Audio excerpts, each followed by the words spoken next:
Happy new year. ইংরেজি নববর্ষের শুভেচ্ছায় সবাইকে আমন্ত্রণ আজকের Walton smart fridge presents entertainment 24-এ দেশ বিদেশের বিনোদনের নানা খবর সাথে নিয়ে আছি আমি শাহরিন জেবিন। দিনপঞ্জিকার পাতা ঘুরে নতুন বছরের শুরুতেই আছি আমরা সবাই।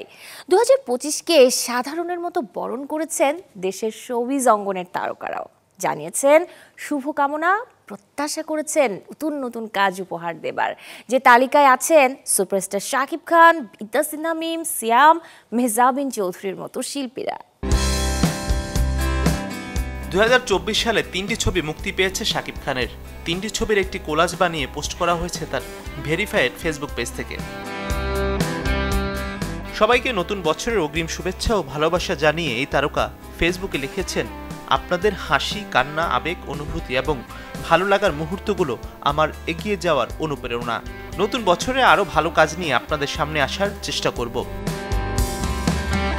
সিয়াম আহমেদ জঙ্গলি আসছে সেটা নিশ্চিত করে লিখেছেন, জঙ্গলি নিয়ে আসছি, আপনারা সিনেমা হলে আসবেন। আমাদের গোটা টিমের প্রচণ্ড ভালোবাসা ও কষ্টের জঙ্গলি দেখবেন সিনেমা হলে বসে, এটাই আমার কামনা। জঙ্গলি আসছে দারুণ চমক নিয়েই 2025 সালে। শেষে লিখেছেন হ্যাপি নিউ ইয়ার। নতুন বছরের প্রথম ক্ষণেই একটি নতুন স্থির চিত্র প্রকাশ করে শুভেচ্ছা জানিয়েছেন বিদ্যা সিনহা মিম, যেখানে তাকে উদযাপনের বোর্ডে দেখা গেছে। মমো একটি স্থির চিত্র পোস্ট করে লিখেছেন, নতুন বছরে সবার সুস্থ, সুখী, আনন্দময় ও অর্থপূর্ণ জীবন হোক, সবসময় শুভকামনা রইল। ছেলে শাহিম মাহমুদ রাজ্যকে নিয়ে ঘুরতে বের হয়েছেন, এমন একটি ভিডিও ক্লিপ ফেসবুকে পোস্ট করেছেন চিত্রনায়ক শরীফুল রাজ। ঘোরাঘুরির সেই ভিডিও পোস্ট করে রাজ লিখেছেন, স্বাগত 2025। 2024 সালে চলচ্চিত্রে অভিষেক হয় মেহজাবিন চৌধুরীর। তিনি লিখেছেন, 2025 নিয়ে আমি খুব রোমাঞ্চিত। ইন্ডাস্ট্রি আরও বড় হওয়ার প্রত্যাশা জানিয়ে লিখেছেন, বেশি করে বাড়ুক কাজের সুযোগ, সিনেমার সংখ্যা যেন আগের বছরের তুলনায় দ্বিগুণ হয় সে আকাঙ্ক্ষা জানিয়ে তার চাওয়া, সুন্দর সুন্দর গল্প যেন আরও বেশি উঠে আসে পর্দায়।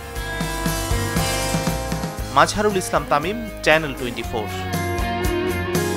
ক্যারিয়ারের বয়সটা এক যুগ, এর মধ্যেই ছোট পর্দায় পোক্ত করেছেন নিজের অবস্থান। দর্শক, বলছি তানিয়া বৃষ্টির কথা। অভিনয় নিয়ে এই নায়িকার আগামীর পরিকল্পনা কি, কার সাথে প্রেম, আর কবেই বা করবেন বিয়ে, এই সব কিছু নিয়ে চ্যানেল 24-এর সাথে আড্ডা দিয়েছেন তিনি। 2012 সালে এক সুন্দরী প্রতিযোগিতা দিয়ে শোবিজে কেরিয়ার শুরু করা তানিয়া বৃষ্টি এখন সময়ের জনপ্রিয় একজন অভিনেত্রী। টিভি নাটক থেকে বিজ্ঞাপন, স্বল্প দৈর্ঘ্য চলচ্চিত্র থেকে পূর্ণদৈর্ঘ্য সব মাধ্যমেই উপস্থাপন করেছেন নিজেকে। সম্প্রতি চ্যানেল 24-এর সাথে আলাপচারিতায় তানিয়া বৃষ্টি জানান নিজের বর্তমান ব্যস্ততা, সাথে কেরিয়ার নিয়ে পরিকল্পনা। এখন আমি অ্যাজ এ অভিনেত্রী কাজ করতে পেরে বা অভিনয় করতে পেরে অনেক বেশি আনন্দিত। আমার মনে হয় যে আমি এখন নিজেকে ওই অভিনেত্রী টাইটেলটা একটু হলেও আমার সাথে আমি অ্যাড করতে পারি। আমি খুব ভালো একটা সময় পার করছি এখন, আলহামদুলিল্লাহ। সো এখন আমার মনে হয় আমার ক্যারিয়ারের বেস্ট টাইম। বিজ্ঞাপন কিংবা ছোট পর্দায় দেখা গেলেও বড় পর্দায় নিয়মিত হননি তানিয়া বৃষ্টি, কিন্তু কেন?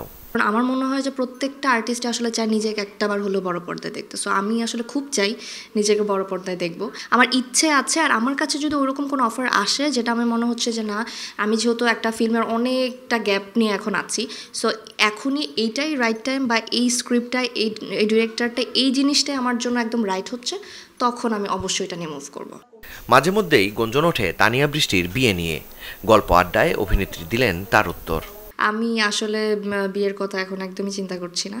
আমার একটা বড় বোন আছে, আগে ওর বিয়ে হোক তারপর আমারটা। সো আমি আসলে এখন সিরিয়ালেও নাই, আমি কাজ করতেছি, কাজ করে যাচ্ছি, বাসা থেকে কোনো প্রেশার নাই, আমারও নিজের ইচ্ছা নাই এখন। সো আমি আরও 4-5 বছর টানা কাজ করি, তারপর গিয়ে হয়তো আমি বলতে পারবো যে কবে করছি বা কি।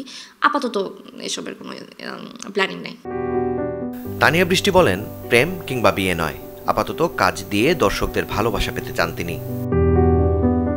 মাকসুদুল হকিমু, চ্যানেল 24, ঢাকা। একই দিনে এসেছিলেন পৃথিবীতে, বিদায়টাও নিয়েছেন একই বছরে। দুজনেই নিজেদের জীবদ্দশায় নিজ নিজ গুণে বিশেষ অবদান রেখে গেছেন দেশের চলচ্চিত্রে। বলছি গীতিকার, সুরকার ও সঙ্গীত পরিচালক আহমেদ ইমতিয়াজ বুলবুল এবং শক্তিমান অভিনেতা সাদেক বাচ্চুর কথা। যদি বেঁচে থাকতেন তবে দুজনেই আজ ভাসতেন জন্মক্ষণের শুভেচ্ছায়। 1956 সালের 1 জানুয়ারি ঢাকায় জন্ম নেয়া বাংলা গানের প্রাণপুরুষ আহমেদ ইমতিয়াজ বুলবুল নিয়মিত গান করতে শুরু করেন 1976 সালে। 1984 সালের নয়নের আলো সিনেমার মাধ্যমে চলচ্চিত্র জগতে তার পথ চলা শুরু। সঙ্গীত পরিচালনা করেছেন শতাধিক সিনেমায়। 2020 সালে ওপারে পাড়ি জমান এই গুণী শিল্পী 1955 সালের আজকের দিনেই পৃথিবীতে এসেছিলেন প্রায় 500 সিনেমার অভিনেতা সাদেক বাচ্চু। মাত্র 8 বছর বয়সে প্রথম বেতারের নাটক দিয়ে যাত্রা শুরু। এরপর মঞ্চ, টিভি নাটক, চলচ্চিত্রে দেখিয়েছেন মুন্সিয়ানা। গুণী এই অভিনেতাও পৃথিবীর মায়া ত্যাগ করেন 2020 সালে। জন্মবার্ষিকীতে এই দুই গুণী শিল্পীর প্রতি রইল শ্রদ্ধার অর্ঘ্য। নতুন বছরের শুরুটা নতুন ছবির লুকের সাথে শুরু করেছেন বলিউড অভিনেতা শহীদ কাপুর। প্রকাশ করেছেন নিজের আপকামিং অ্যাকশন মুভি দেভার পোস্টার। জি স্টুডিওর অফিসিয়াল পেজে প্রকাশিত পোস্টারে দেখা যায় পুলিশের বুলেট প্রুফ জ্যাকেট গায়ে শহীদ কাপুর, হাতে রিভলভার আর ব্যাকগ্রাউন্ডে আগুনের ধোঁয়া। এতেই আভাস পাওয়া যাচ্ছে সুপার অ্যাকশন ঘরানার ছবি হবে দেভা, যেটি পরিচালনা করেছেন রোশন অ্যান্ড্রেউস। এবং এই সিনেমায় শহীদ কাপুরের বিপরীতে আছেন পূজা হেগড়ে। অবশেষে শেষ হয়েছে অ্যাঞ্জেলিনা জোলি ব্র্যাড পিটের আইনি লড়াই। দীর্ঘ 8 বছরের প্রচেষ্টার পর সত্যি সত্যি আইনিভাবে আলাদা হয়েছেন হলিউডের সাবেক এই তারকা জুটি। 2024-এর শেষ দিনে হলিউড ইন্ডাস্ট্রিতে খবরের শিরোনামে আসেন অ্যাঞ্জেলিনা জোলি ও ব্র্যাড পিট, যে খবরে দুজনেরই ভক্ত শুভাকাঙ্ক্ষীরা নিশ্চিত হন অবশেষে সম্পন্ন হয়েছে এই দুই তারকার ডিভোর্স কার্যক্রম। 2016 সালে সন্তানসহ নিজের ওপর নির্যাতন করায় ব্র্যাড পিটের বিরুদ্ধে মামলা করে ডিভোর্স আবেদন করেছিলেন জোলি।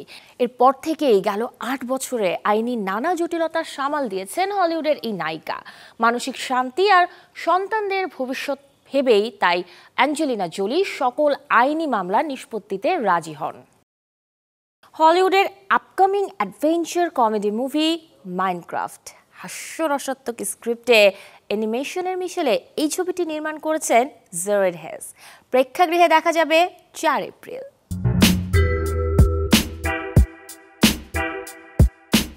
যারা হলিউডের অ্যাডভেঞ্চার ঘরানার সিনেমা পছন্দ করেন তাদের জন্য বছরের শুরুতেই এসেছে সুখবর। কমেডি আর অ্যাডভেঞ্চারের মিশেলে হলিউডের বড় পর্দায় মুক্তি পেতে যাচ্ছে মুভি মাইনক্রাফট। অ্যাডভেঞ্চার সিনেমাগুলোতে সাধারণত কিছুটা নিস্তেজ ধরনের স্ক্রিপ্ট হলেও 2011 সালের ভিডিও গেমস মাইনক্রাফটের আদলে তৈরি সিনেমার স্ক্রিপ্টে রয়েছে অ্যানিমেশনের মিশেলে হাস্যরসাত্মক স্ক্রিপ্ট, যার ট্রেলার দেখে অনেকে আবার এটিকে অ্যানিমেশন মুভিও বলতে শুরু করেছেন।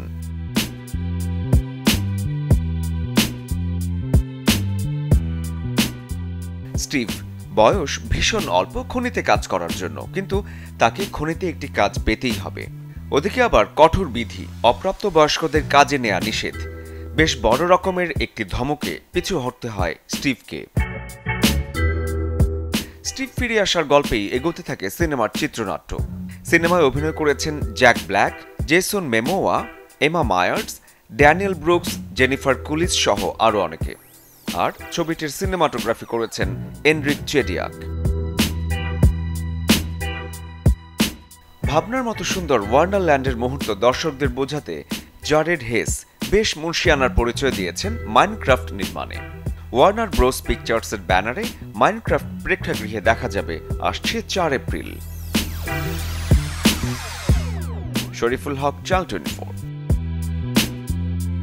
দর্শক, এই ছিল আজকের Walton smart fridge presents entertainment 24 এর আয়োজনে। বিনোদনের সব খবর জানতে ভিজিট করুন আমাদের ফেসবুক পেজ এবং ইউটিউব চ্যানেলে। কাল ঠিক একই সময়ে আবারও দেখা হবে। সেই পর্যন্ত সবাই ভালো থাকুন, চ্যানেল 24 এর সাথেই থাকুন।